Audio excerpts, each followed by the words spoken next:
Okay, I'm coming to you guys again with the art of hobosexuality. Hobosexual. For those of you guys who don't know what a hobosexual is, it's someone who uses relationships and sex as a bartering tool to get basic necessities or a house, place to stay, things like that. Or all types of things. And these are their practitioners. So it's levels to this, okay? It's not all unison. There's levels. There's higher up. So let's get into it. Okay, first you have the contract workers, right? So the reason why they actually made the list is sometimes they'll have a contract where they work for 6 months, 7 months, and they get off their contract and they need more work. But they don't immediately go into another job because either it's not available or they're practicing homosexuality, or it not being available is a practice of homosexuality. And they normally rely on their girlfriends or people in their family in order to sustain in between their contracts, because they like the freedom of having the contracts, but don't really want to have a 9 to 5. So their usual people are, we would say, career woman, young woman, and middle age. The older ladies, by then they're not dating somebody who's not going to be super manual unless it's like stable. Not saying she can't be a victim. I'm talking about the usual, okay? The next one is the legitimate transitioners. So these are guys that are maybe he's getting his PhD, maybe he's studying for the bar exam in law, but they're legitimately transitioning into a higher level. In between that time, they will practice homosexuality.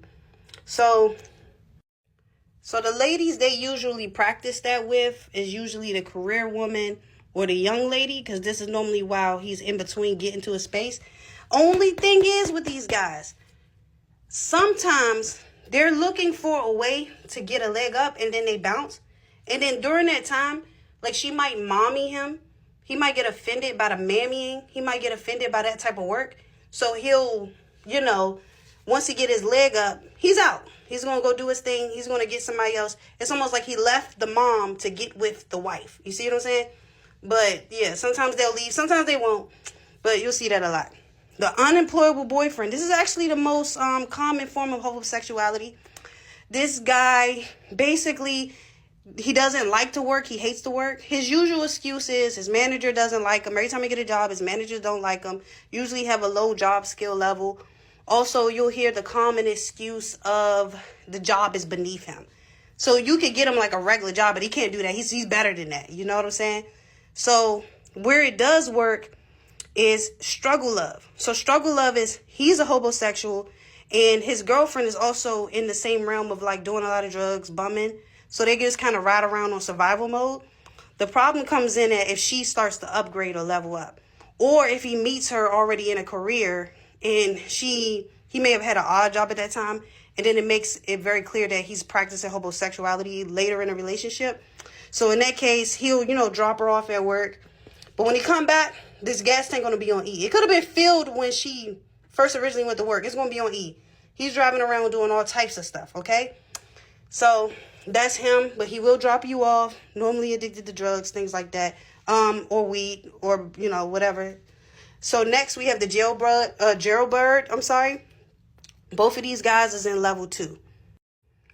Okay, the reason why he's in level 2 is because even though he's transitioning, but this could be a permanent transition. It can go too many different ways, okay? This is also one of those wild card ones. For one, how long was he in there? If he was in there 10 plus years, chances are he was blowing backs out or getting his back blown out. You don't know. Definitely could have been gay for the stay. So that's one reason. Second reason is I've heard them literally had conversations with them where they start to romanticize prison. So he becomes what you call institutionalized. So he starts to collect identity from his time in prison, right? So while he was in prison, man, you don't even know. I used to have stuff on my books all the time. Everybody knew me in there. I was the man in there. He started talking about it like he was in Disneyland or something. So that's how you know with the jailbirds, it can go any way. Usual is the young woman, and I would say the middle age. Career woman and old lady. Old lady, they be watching the news all the time. They already scared of the planet. That's all they need is something like that. So he's usually transitioning. Sometimes it's really hard for him to get a job, things like that. Next level, we getting into the professionals here, okay? These are higher ups, okay? The house hopper. Oh, he's a good one. He's crafty. So this one is very charismatic. He's normally clean cut, good looking, normally doesn't look bad. Normally has some type of artistic endeavor. So let's say he's just one step away from greatness. One step away from his big break. All he needed was them to just look over that one script and he would have had it. Well, I was just talking to my boy, and all he needs is somebody believe in him. Okay? So his name victim is normally her, okay? Her, not so much, because she only doesn't have the income that he needs to really bum. But his favorite is going to be her. She's going to be the favorite, okay? Because she just needs to believe in that dream. Unfortunately for her, that day's not going to come because he's a professional bum, okay? So he just goes from woman to woman to woman. He gathers a lot of resources, different friends, family. He knows how to talk. He knows how to get what he wants. Normally dresses pretty nice. House hoppers up in the professional level. Last but not least are the top tier. This is the house husband. This actually comes with some honor and decency, okay? These guys are not usually the worst form of hobosexuals, okay? And some people might even say it's respectable, okay? If he's a really good house husband, he'll keep the house clean. He'll keep the food on the table. Everything will be good. He even takes care of the kids. He's going to make sure everything's all right. He normally takes a lot of pride in his craft. Sometimes the wife will give him the check and he divvies it up, normally pretty happy. So this is top tier, okay? Some people don't want to practice it because they consider it a form of homosexuality. Some people don't. But if this is the highest level, okay? A lot of men aspire to reach this level, okay? And then next, you have the young gigolo. So his relationships with women is also transactional. He's just more of a professional than the house hopper, okay? So the house hopper uses more, is not as direct, but both of them operate in subtlety, okay? So he's able to elicit more out of women because he normally has a good body, and you already know, I don't even gotta get into etc.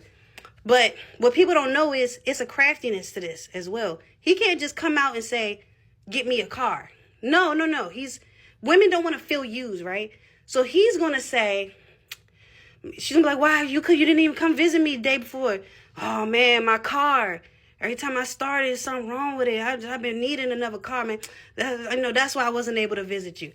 Or, hey, you never called me. Oh, it's because my house. I'm always in there with all these roommates. They're always making all this noise. That's why I can't do it. I just need a place to stay. And his favorite is her. She loves it, I'll get you a house, baby. I'll get you a car. She's going to help with that transaction with that. Also loves her.